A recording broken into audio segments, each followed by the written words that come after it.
Hello guys, আগামী পর্বে গল্পে আসতে চলেছে এক বড় মোড়। বনলতা বাড়ি ছেড়ে চলে যাওয়ার পর সবাই ভেবেছিল হয়তো এবার সব ঝড় শেষ।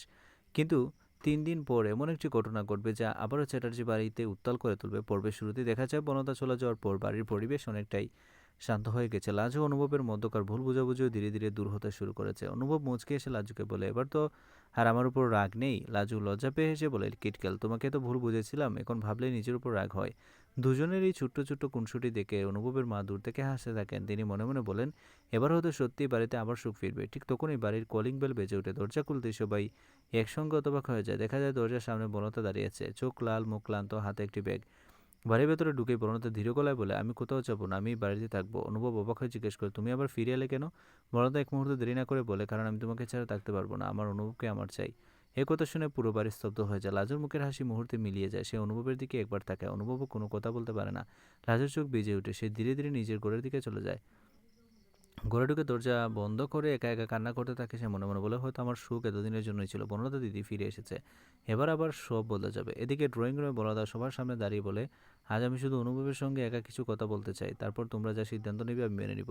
এই কথা অনুভবের মা, জেঠু, বাড়ির সবাই একে অপরের মুখের দিকে তাকিয়ে থাকে। কিন্তু বনলতা এমন কি কথা বলতে চায় যার জন্য সে শুধু অনুভবকে আলাদা করে রেখেছে?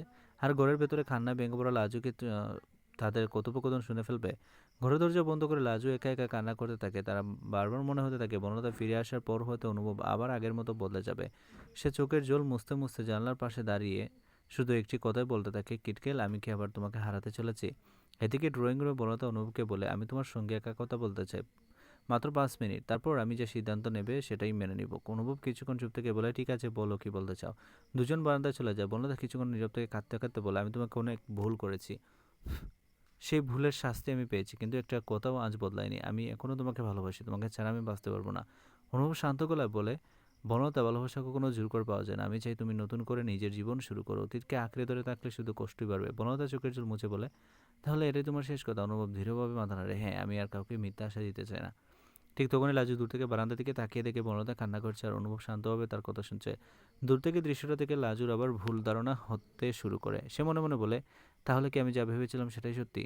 ঠিক সেই মুহূর্তে বাড়ির বাইরে একটি কালো গাড়ি এসে থামে। একজন মধ্যবয়স্ক ভদ্রলোক দ্রুত ভেতরে ঢুকে বনলতার হাতে একটি কাম দিয়ে বলেন, এটা আপনার জন্য, আপনাকে বলা হয়েছিল সময় হলে এটা পৌঁছে দিতে। বনলতা খাম খুলে ভেতরে কাগজ পড়তে তার মুখের রং বদলে যায়। সে অবাক হয়ে ফিসফিস করে বলে, না, এটা কিভাবে সম্ভব? অনুভব উদ্বিগ্ন হয়ে জিজ্ঞেস করে, কি হয়েছে? বনলতা কাগজটি শক্ত করে ধরে বলে, আমার অতীত আবার ফিরে এসেছে। এই কথা শুনে লাজু, অনুভব এবং বাড়ির সবাই হতবাক হয়ে যায়। বনলতার অতীতে এমন কি লুকিয়ে আছে? খামের ভেতরে কি লেগেছিল যা পড়ে সে মুহূর্তে ভেঙে পড়লো? আর সেই রহস্যকে আবারও নতুন অনুভব ও লাজুর জীবন নতুন জোর নিয়ে আসবে? সব প্রশ্নের উত্তর মিলবে পরবর্তী পর্বে।